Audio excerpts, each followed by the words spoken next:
కాంగ్రెస్ లో జూబ్లీస్ పార్టీలో అగ్గి రాజేసిన పారాషూట్ అభ్యర్థి ఎంపిక. ఓని అవ్వ పారాషూటా మాగంచి పారాషూట్ కాదా ఆయన ఇడగుచ్చి పెరిగిందా?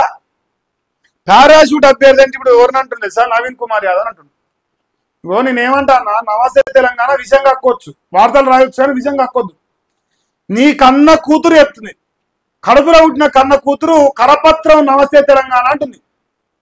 నమస్తే తెలంగాణ బీఆర్ఎస్ పార్టీ కరపత్రం. నేను చెప్తాను, నీ కన్న కూతురు చెప్పింది. గిట్ల రాస్తేనే చెప్తారు, గిట్ల రాస్తేనే.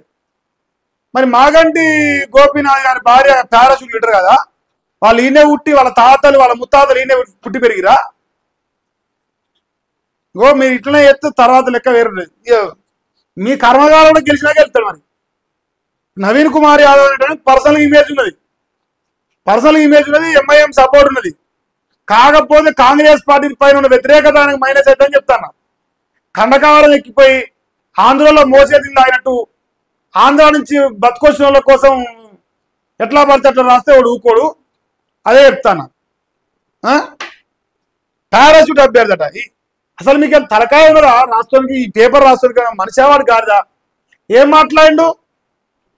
అరే నాయన అందరు ఎక్కడెక్కడి నుంచి వచ్చి పోటీ చేసారు, ఫస్ట్ టైం స్థానికుడికి ఇచ్చిరా అన్నాడు. లంగపన దొంగపన గజ్వేల్కి ఏమన్నా నువ్వు పికనిక? మరి నువ్వు పికనిక పోయినట్ట, నీ కొడుకు సిరిసిల్లకు పికనిక పోయినట్ట, నీ బిడ్డ ఎందుకు పోయినట్టు? మీరేమో ఏడికైనా పోయి పోటీ చేస్తారు, మీరు ఏం మాట్లాడినా పనికిరాదు. ఆయన ఏం మాట్లాడిండు? ఒక్కటే ఒక పదం అన్నాడు ఇంటర్వ్యూ. ఆడవాళ్ళు వచ్చాడు మన తెలుగు రగ్గాడు వేసిండు ఇంటర్వ్యూలా. ఏమన్నాడు? అందరికీ స్థానికులకు ఇవ్వలేదు, నాకు ఒక్కరికే స్థానికులకు ఇచ్చారు, మా ఇంటి పక్కల పిల్లగాని గురించి అనుకోని మా ఊరు సంతోషపడుతున్నా అన్నాడు. ఈ పీకనిగా గెలవలేక దమ్ము లేకనట పనికి మాలిన వేసాడు. అన్ని ఇమేజ్ డ్యామేజ్, క్యారెక్టర్ అసాసినేట్ చేసుకుంటే మాట్లాడద్దు. రాజకీయం చేయరు మునగాలైతే దమ్ముంటే. ఇదేం పనికి మాలిన పనులు? జూబ్లీస్ టికెట్ ముసలమట, కాంగ్రెస్ కకలాయకలం అవుతుంది. నవీన్ పేరు ప్రకటించగానే చెట్టుకొకరు పుట్టకొకరు అవుతాడ. బుజ్జగింపుల యాత్ర చేపట్టిన మీనాక్షి మంత్రులు పార్టీ నాయకులతోనూ అంటిముట్టినట్టుగా నవీన్ ఉంటున్న అభ్యర్థిపై ఇన్ఛార్జి మంత్రులను భేదాభిప్రాయాలు. పునరాలోచనపై ముందే సీఎంకు ఓ మంత్రి సూచన. ఎవరాయన మంత్రి? ఎవరిని పెడతారు మరి చెప్పు? ఓ రెడ్డి ఆయన తీసుకొచ్చి పెట్టారు. మరి అప్పుడు పానం బాగా సంఘాలు కుదుకుంటుందేమో. ఓ రెడ్డి ఆయన తీసుకొచ్చి పెడితే పానం సంఘాలు కుదుకుంటాము. మరి బీఆర్ఎస్ పార్టీకి మీరు వీకర్లు కట్టినట్టు. ఎంత పనికి మాలిన పంచాయతీ. అరికపూడి గాంధీ అంటోడు ఆంధ్రోడే, ఈయన ఆంధ్రాయనే. ఆంధ్రోలకు టికెట్లు ఇచ్చి నీ మళ్ళీ తెలంగాణ కథలు చెప్పుడు. ఈయన అదే, ఇగో ఈయన సొక్కమేం కాదు, ఈయన అదే రాసుకొచ్చింది. పీజీఆర్ నాన్ లోకల్ వలస వచ్చి గెలిచింది. నిన్న రాసిండు అయ్యో ఆయన. నిన్న సంవత్సరం అయితే ఇవాళ సంవత్సరం అయింది. ఇక ఇవాళ రాసుకుంది. ఈ డైలాగ్ మొత్తం మన తెలుగు వెలుగు అంటోనే. అటు రేవంత్ రెడ్డి బ్యాచ్ పెయిడ్ ఆర్టిస్టులు ఉంటారుగా, ఎందుకు ఆ ఇంటికే వేయండి నిన్న పనికి మాలిన జోళ్ళు. ఇంకో ఈయన మాత్రం సక్కమైన ఈయన మాత్రం ఇప్పుడు ఏం తప్పు చేయలేదు. అబ్బో ఆయనను వండబెట్టాలి, ఆయన లేపాలి. ఈయన మునగాడు కాదు, ఈయన మునగాడు కదా శంకరు, చిన్న మునగాడ. అంతా అబద్ధం. నేనెందుకు పార్టీ మారుతా? నాది బీఆర్ఎస్ పార్టీ, బీఆర్ఎస్కే నా పూర్తి మద్దతు. పార్టీ మారుతానన్న వార్తలు అబద్ధం. మాగంటి సునీత గెలుపు కోసం కృషి చేస్తా. బీఆర్ఎస్ నేత తలసాని శ్రీనివాస్. ఆయనేమో తప్పు మాట్లాడినట,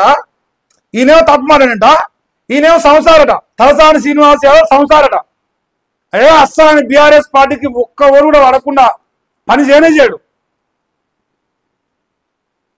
రాసే ముందు జర ఆలోచన చేసి రాస్తుంటే ఏమైనా ఉండాలి కదా తలకాయ సోయి. ఈయన సొంతం అన్నకు అల్లుడట ఆయన నవీన్ కుమార్ యాదవ్. అల్లుని కాకపోతే మాగంటి సునీత ఎత్తారు. పిచ్చు అని చెప్తున్నావు, చిన్నపిల్లలు చెప్పారు కన్నా. నమ్ముతాడు ఉంటే నమ్ముతాడేమో. ఆయన అంటే బీఆర్ఎస్ పార్టీనట. ఆయన నేను నమస్తే తెలంగాణ చెప్పినా రాసినా చేసినా ఎవరు నమ్మరు. అసలు నేను ఏనాడు చెప్పినా కేసీఆర్ అనే వ్యక్తి పచ్చరంగులో ఉన్న నమ్మొద్దు. అది తలసాని శ్రీనివాస్ యాదవ్ కావచ్చు, ఎర్రవెల్లి కావచ్చు, ఇది పోతే ఈయన ఆయన పేరు ఏం పేరా నిన్న మన పార్టీ మాట్లాడు కడియన్సీ గారు. ఎంత పచ్చరంగే, పచ్చరంగులు పచ్చ కవర్లే ఉంటాయి మరి వాళ్ళందరికీ. ఇంకేంది? హైడ్రాతో అంతా మంచి జరిగిందట అబ్బా. ఇలాంటి నష్టం లేదు, ఏ మాత్రం నష్టం లేదు. అయ్యా జాగిరి అమ్మినట్టు 100 కోట్లకు అమ్ముకొని బతికినంగా అమ్ముకోరు రేపు నుంచి, ఏం నష్టం లేదా. గ్రేటర్లో పెరుగుతున్న అద్దెకి ఎలక్ట్రిక్ బస్సులట. నేడు కోయంబత్తూరుకు కేటీఆర్ FMAE 2025 ప్రారంభానికి ముఖ్య అతిథిగా హాజరవుతున్నట. బీఆర్ఎస్ వర్కింగ్ ప్రెసిడెంట్ మాజీ మంత్రి కేటీఆర్ నేడు కోయంబత్తూరు వెళ్తున్నారు.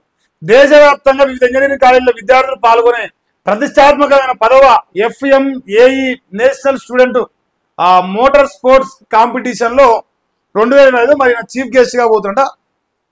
ధమాక్ ఎక్కువ ఉంది వాటికి. రేవంత్ అన్న లెక్క గుడంబా సెంటర్ సోపతి కాదు. సో గుడంబా సెంటర్ సోపతి అయితే వీళ్ళపోదురు.